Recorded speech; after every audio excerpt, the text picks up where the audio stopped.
So science के lesson plan जो BEd में काम आते हैं वो है। तो सबसे पहले हम डालते हैं अपना दिनांक, जिस तारीख को हमें लेसन प्लान पढ़ाना होता है, फिर कक्षा, फिर इधर विषय पड़ता है, उपविषय और प्रकरण। प्रकरण टॉपिक, जो भी टॉपिक हमें पढ़ाना होता है, चक्र और अवधि।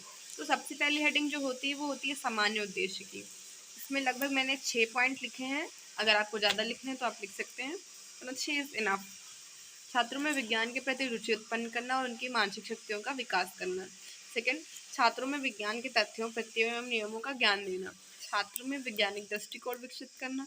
छात्रों में वैज्ञानिक निरीक्षण की क्षमता को विकसित करना। छात्रों में प्रायोगिक कौशल विकसित करना। छात्रों में विज्ञान के अर्जित ज्ञान को दैनिक जीवन में प्रयोग करने की क्षमता का विकास करना। आफ्टर दैट हम लिखते हैं विशिष्ट उद्देश्य, जो हमें उस टॉपिक के बाद एक्सपेक्ट होते हैं कि बच्चा ये क्या समझ पाएगा। तो ज्ञानात्मक उद्देश्य, छात्र परिवर्तन का प्रत्यास्मरण कर सकेंगे। छात्र परिवर्तन के प्रकार का प्रत्याभिमान कर सकेंगे। बोधात्मक उद्देश्य, छात्र, मतलब दो दो लिखेंगे तो इनफ होता है। छात्र परिवर्तन के वर्गीकरण कर पाएंगे। छात्र परिवर्तन में विभेद कर पाएंगे। अनुप्रयोगात्मक उद्देश्य, छात्र परिवर्तन की पुष्टि कर सकेंगे। छात्र परिवर्तन को विश्लेषित कर सकेंगे। कौशलात्मक उद्देश्य, छात्र विभिन्न परिवर्तनों का सूक्ष्म निरीक्षण कर सकेंगे। छात्र भौतिक तथा रासायनिक परिवर्तन की पहचान करने की कुशलता को प्राप्त कर सकेंगे। इसके बाद हम लिखते हैं सहायक सामग्री, की जो लेसन प्लान को पढ़ाने के टाइम हमें यूज़ करना होता है। तो रबर बैंड, पेपर, माचिस एवं अन्य कक्षोपयोगी सहायक सामग्री। फिर पूर्व ज्ञान, कि बच्चे को पहले से क्या पता है। छात्र अपने आसपास होने वाली घटनाओं की सामान्य जानकारी रखते हैं। फिर हमारे इंट्रोडक्टरी क्वेश्चंस, प्रस्तावना प्रश्न। आइडियली इसमें 3 to 5 क्वेश्चंस होने चाहिए। तो पहला क्वेश्चन है, हम पूछेंगे कि पानी ठंडा करने के लिए हमें किस उपकरण की आवश्यकता होती है। तो छात्र उधर से क्रिया करेंगे कि पानी ठंडा करने के लिए हमें फ्रिज की आवश्यकता होती है। सेकंड क्वेश्चन है, यदि हम फ्रिज में पानी को रख दें तो क्या होगा। तो आंसर आएगा, यदि हम फ्रिज में पानी को रखेंगे तो वह बर्फ बन जाएगा। थर्ड, पानी को बर्फ बनना क्या है। आंसर होगा, पानी का बर्फ बनना एक परिवर्तन है। नाउ अब हम अपना टॉपिक निकलवा लेंगे, परिवर्तन से आप क्या समझते हैं, समस्यात्मक। इसके बाद जो हमारा हेडिंग है वो उद्देश्य कथन है। ये हमें ब्लैक बोर्ड पे प्रकरण लिखते टाइम बोलना होता है कि छात्रों या फिर बच्चों, आज हम लोग परिवर्तन तथा उसके प्रकार के बारे में विस्तृत अध्ययन करेंगे। फिर आता है मेन लेसन प्लान प्रस्तुतिकरण। तो इसमें आप देख सकते हैं इतनी हेडिंग्स, वैसे वो कॉलेज टू कॉलेज वेरी करता है, बट इतनी हेडिंग्स बनती हैं। क्रम संख्या, मतलब वो तो बनता ही है हर में। शिक्षण बिंदु, जो भी टॉपिक हमें एक्सप्लेन करना होता है। छात्र अध्यापिका की क्रिया, उसमें एक्सप्लेनेशन होता है। छात्र क्रियाएं, बच्चों की एक्टिविटी। शिक्षण विधि, कि हमने कौन सी विधि का प्रयोग किया है। प्रदर्शन विधि, व्याख्यान विधि, प्रश्नोत्तर विधि, उदाहरण दृष्टांत विधि, ऐसे। और श्याम पट्टिका, जो भी हम कार्य श्याम पट्टे पर करते हैं वो हम इधर नोट डाउन कर लेंगे। तो सबसे पहला है विकासात्मक प्रश्न, पाठ का विकास करने के लिए जो हम पूछते हैं। तो द फर्स्ट क्वेश्चन इज, हम पेंसिल कटर का प्रयोग किसके लिए करते हैं। तो बच्चे कहेंगे कि हम पेंसिल कटर का प्रयोग पेंसिल को छीलने के लिए करते हैं। सेकेंड क्वेश्चन, पेंसिल को छीलने के बाद उसकी लंबाई पर क्या प्रभाव पड़ता है। पेंसिल को छीलने के बाद उसकी लंबाई कम हो जाती है। जाहिर सी बात है, छोटे बच्चे लेके बड़े तक सभी यही जवाब देंगे। पेंसिल की लंबाई का कम होना कैसा परिवर्तन है। तो इस पर अस्पष्ट उत्तर या फिर छोटा मोटा टूटा फूटा उत्तर देंगे बच्चे। फिर आएगा इसके बाद आपका छात्राध्यापक और छात्राध्यापिका कथन।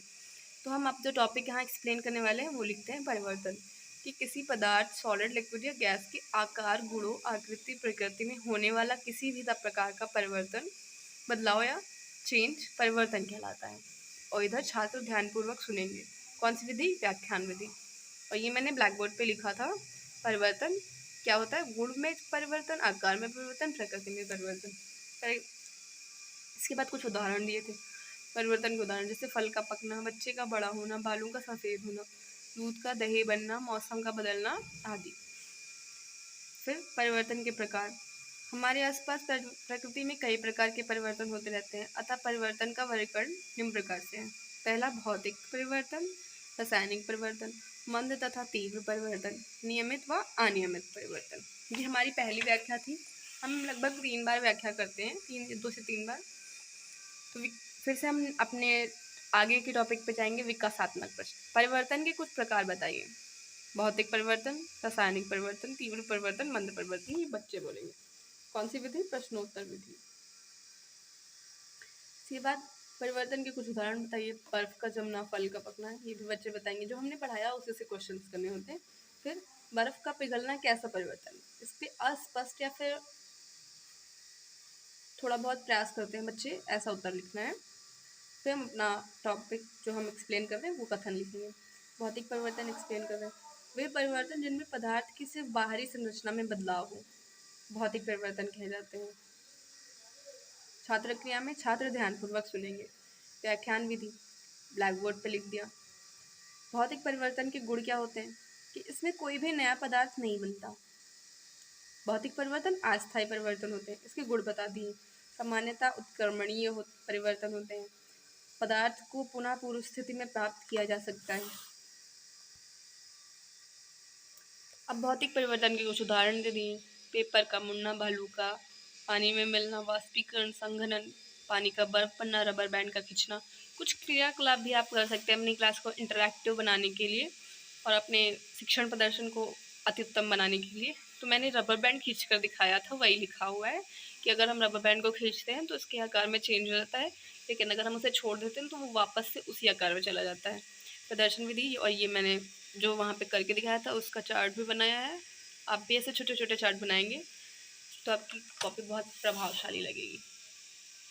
फिर विकासात्मक प्रश्न, क्योंकि मैंने 3 बार व्याख्या करी है तो ये तीसरी है कि पुनः पूर्वावस्था प्राप्त करने का से क्या आशय है। तो बच्चे जवाब देंगे पुनः पूर्व अवस्था प्राप्त करना मतलब वापस वैसा हो जाना। भौतिक परिवर्तन के गुण बताइए, एक गुण बताइए मैंने पूछा था, तो उन्होंने बताया था यह अस्थायी परिवर्तन होता है, या फिर कुछ भी बता सकते हो। रासायनिक परिवर्तन के बारे में कुछ बताइए, तो इस पे अस्पष्ट उत्तर आएगा, क्योंकि मैंने अभी तक उन्हें सिर्फ रासायनिक परिवर्तन पढ़ाया ही नहीं है, भौतिक परिवर्तन पढ़ाया। तो फिर से वही छात्र अध्यापिका कथन, रासायनिक परिवर्तन वे परिवर्तन जिनमें पदार्थ की रासायनिक अभिक्रिया से गुजरता है और नए पदार्थ का निर्माण करता है, रासायनिक परिवर्तन कहलाते हैं। छात्र ध्यानपूर्वक सुनेंगे। कौन सी विधि? व्याख्यान विधि। रासायनिक परिवर्तन के गुण, इसमें नया पदार्थ बनता है, ये स्थायी होते हैं, सामान्यतः अनुत्क्रमणीय होते हैं, और जो भी हम ब्लैक बोर्ड पे कर रहे हैं। चौथा, इनको पुनः पूर्व स्थिति में नहीं लाया जा सकता।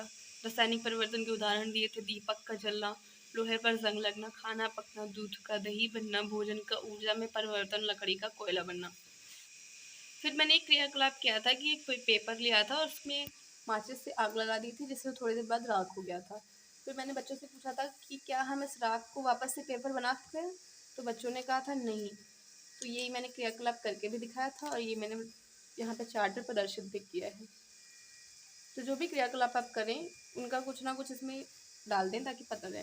और फिर लास्ट में लेसन खत्म करते हुए भी 2 क्वेश्चन पूछ लेते हैं। स्थायी परिवर्तन क्या है? जो सदैव वैसे ही रहे।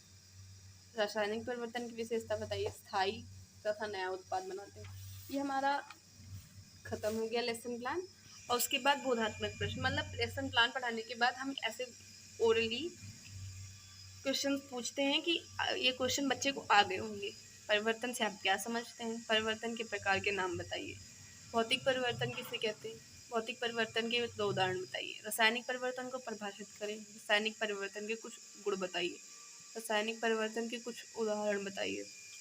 तो ये सीरियल से होते हैं, सरल से जटिल की ओर, जैसे जिससे आपने चैप्टर का डेवलपमेंट किया है उस वैसे ही।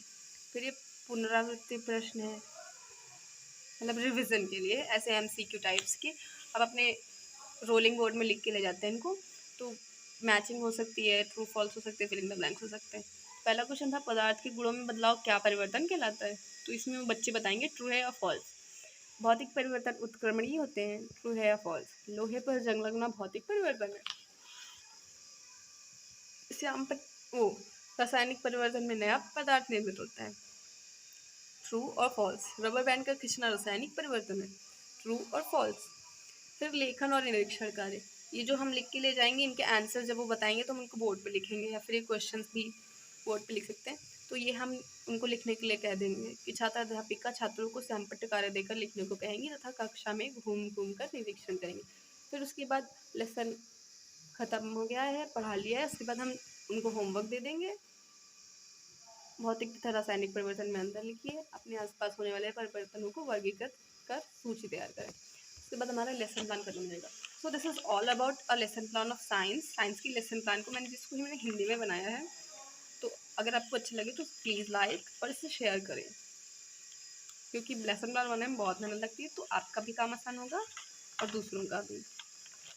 और अगर आपको और लेसन प्लान चाहिए तो मुझे नीचे बताएं, क्योंकि अगर रिस्पॉन्स अच्छा नहीं आएगा तो फिर मैं वीडियो नहीं बनाऊंगी ना। Thank you and have a nice day.